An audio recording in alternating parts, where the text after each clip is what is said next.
Derek, scoring is way up in the NFL this year after about 7-8 games, and I'm sure there's a lot of reasons for that. A lot of good quarterback play, no doubt about it. But I'm wondering if not having any fans in the stands helps a little bit. I mean, you played now on the road a few times. Have you noticed any difference in terms of the offensive operation without the element of a home crowd advantage when you're on the road? Yeah, I mean, whenever you play football with no noise and things like that, you can obviously communicate better as an offense and all those things. So I wouldn't venture out to say as far as like that's the reason. I think we can all agree there's been a lot of good quarterback play this season. I think you go around and you look at a lot of teams, you look at a lot of guys, you're like, wow, a lot of these teams that are scoring well, they have a quarterback that's been in the system a while, or someone that's their guy, or a young guy that's playing well, whatever it is. I think we're seeing more of that. And whenever you have that and cohesiveness and the talent around guys, it all plays a part. But to say that without crowd, I mean, obviously it makes a difference because as you go on the road, usually it's hostile, it's hard to communicate, things like that, especially when you're dealing with young guys. I don't know other team situations, but if you're dealing with young guys, communication, hand signals, a guy miss a hand signal, you're off the field, or those kind of things. So there's so many variables. It'd be a fun study to do, but not one that I personally will be doing. Hey, Derek, even after some games where they've struggled this year, you've expressed a lot of confidence in the defense, said that there's more talent, it feels different this year. I'm just wondering, how does that come across in practice, and in what ways has it been more challenging to go against them this year? Well, we got a lot of guys that have played a lot of football. I think you see some guys that are young, getting in their groove and finding their spot in their role, but the coverages are tighter. The pressures are always hard to pick up with Coach Gunther, but I can't even begin to even get into, the field and practice and all that kind of stuff, man. Like, because when we're doing our stuff during the season, it's against scout team, against the other defense, you know what I'm saying?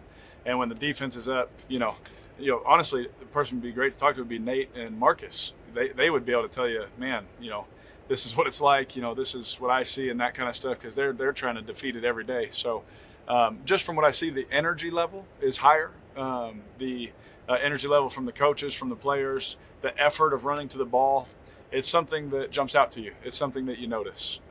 Just standing back and as we're making our corrections that you can notice when they're out there doing their thing.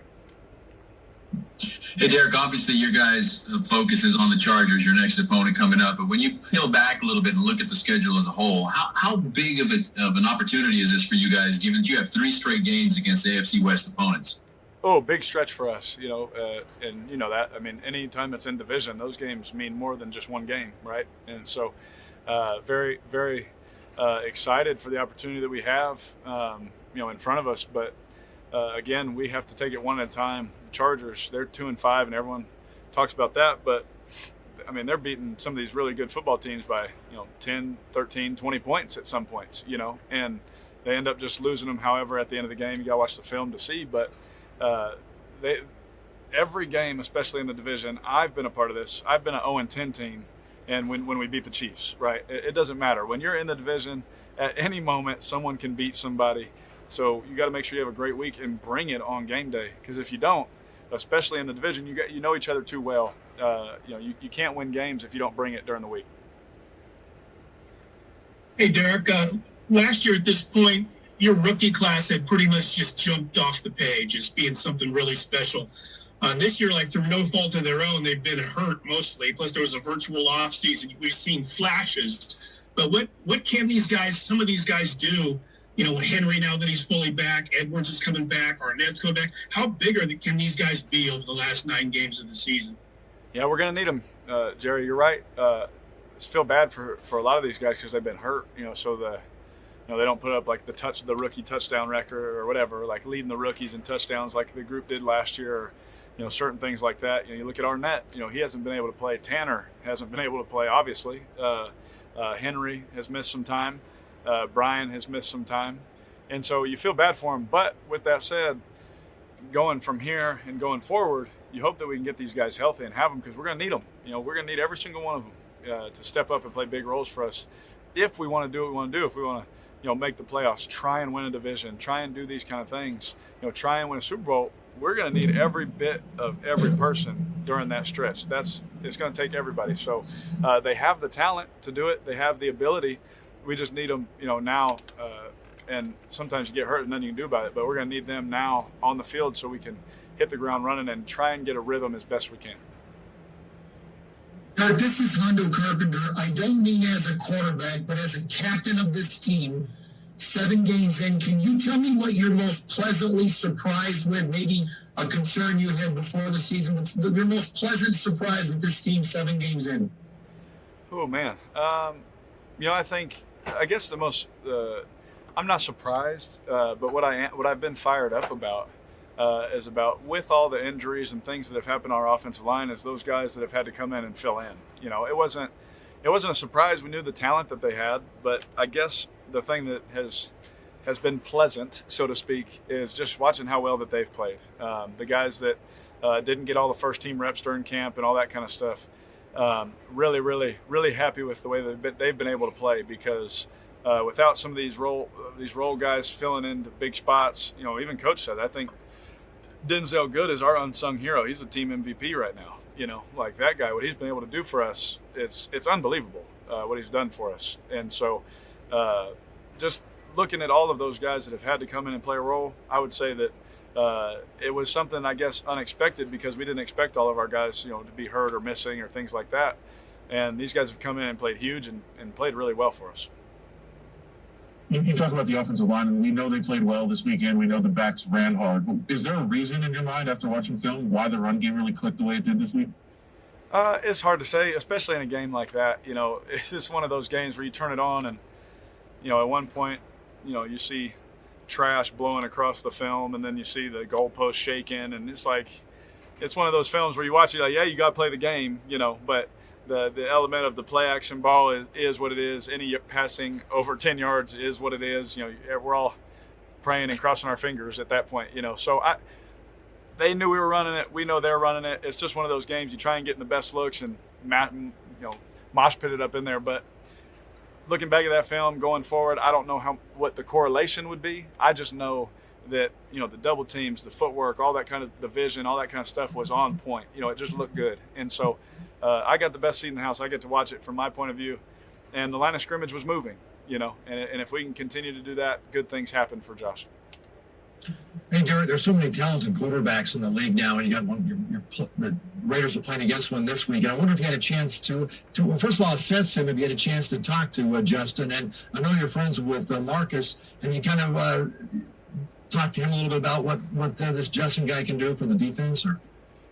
Yeah, I mean, I don't know Justin. I've never met him. Maybe I'm just too old and out of it. I don't know. Maybe I'm the old guy now, right? But I think he's a good player. I think he's got a heck of an arm. I think he's athletic.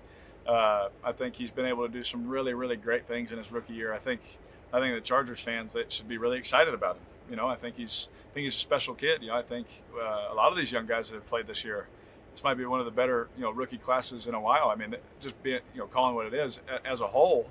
Not saying a knock on anybody else, but these guys have all played, really well, I think, in my opinion. You look at Burrow, what he's been able to do. I look at Tua, some of the throws he's been able to make, and obviously he's just getting his feet wet. I watched a couple of throws of his, and you can tell he just jumps at you with talent. Same thing with Justin. He just jumps at you, man, with talent. And obviously watching the Tampa Bay game and some similar games, some of the throws he's made, some of those you just tip your cap, like, yeah, it was a good throw. Great coverage, but better throw. And so I hope he has a great career, and I hope he is in this league for a long time. I always wish that for all quarterbacks, but when he plays the Raiders, I just hope that he's not at his best. Hey, Derek, you mentioned the offensive line fill-ins. What have you seen from Tom Cable anytime that allows him to get guys ready to go and guys to fill in? I think the biggest thing to me, Vic, is all of those guys, the respect level they have for him. I think that really jumps out at me. There's so much about football that you don't see that matters. So much of it in the meeting rooms when he's talking. The alertness, the attentiveness that guys have on him.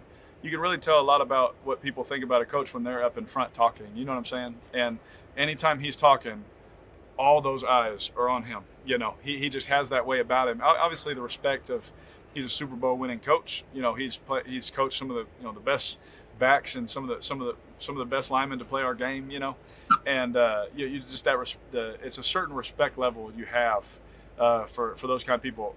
I know I do, and you can really feel it with that whole O-line group. When he speaks, they listen, and it's yes sir, I got it. You know, no problem. You know, there's no debate. You know, it's coach wants it done this way. Yes sir, I got it. And it's not really like a dictatorship. It's just a mutual respect that they have. You know, and obviously we see the fruits of it. You know, and what's been able to happen. But I think that's really the main thing that sticks out to me is just the command that he has, the respect level he has with his group. It's special. Last one, Levi. Hey, Derek, you mentioned, of course, that the Chargers have been in a lot of games. They've had some pretty good leads only to, to have that lead kind of disappear late, which is what their records look like. But when you've been looking at this defense and what you've seen so far in film study, what would you say would be like a common thread of their defense this season? I mean, a common thread. One thing when I turn the film on, when I watch Chargers defense, anytime you watch any Gus Bradley defense, is they're going to fly around. They're going to tackle the football. They're going to hit people. They're going to try and be opportunistic. He always says tips and overthrows. I had him for the Senior Bowl. Got to get those. They always want to punch the ball out. The effort. You got to raise the bar, raise the standard all the time. All those things. They play with extreme effort. They got a lot of young guys now. Obviously, they traded their nickel away. They've had some injuries. Derwin's not playing this year. Who's one of their best players, one of the best players in the NFL. Melvin was out for some time. Bosa, he's been a little hurt a little bit, but when those guys are rolling, man, they're a top 10 defense every year. It seems like, and anybody who has injuries or has guys, on a certain unit that don't get to play together all the time, you're going to have a few mistakes here and there. And they've had a couple of those late in games, but my full expectation is we're going to get the best they got, and that's. I know Coach Bradley. He's a great coach, and he does a heck of a job, getting those guys ready to play. So. They've had a couple leads that they haven't held on to, but I fully expect them to come out and give us their best shot. Thank you, everyone. Thanks, guys.